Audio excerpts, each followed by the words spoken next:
For the last few years, I've had this sense that everything I learned as a kid about how America's government works is completely wrong.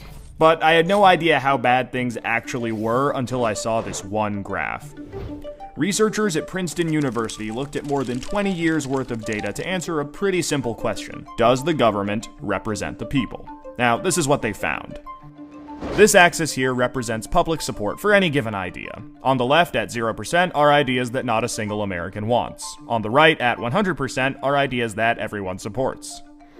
This axis represents the likelihood of Congress passing a law that reflects any of these ideas, from a 0 to a 100% chance. On this graph, an ideal republic would look like this. If 50% of the public supports an idea, there's a 50% chance of it becoming law. If 80% of us support something, there's an 80% chance. You get the idea. Now, most Americans would probably agree that, with a few exceptions, we should be as close to this ideal as possible. Unfortunately, the way America actually works doesn't even come close. Take an idea that nobody supports, literally nobody, and it has about a 30% chance of becoming federal law. Now, take an incredibly popular idea, the most popular idea this country has ever seen, and there's also about a 30% chance of it becoming law. This means that the number of American voters for or against any idea has no impact on the likelihood that Congress will make it law.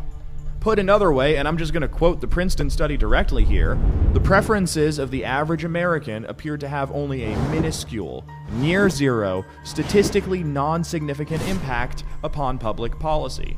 So if you've ever felt like your opinion doesn't matter and that the government doesn't really care what you think, well, you're right.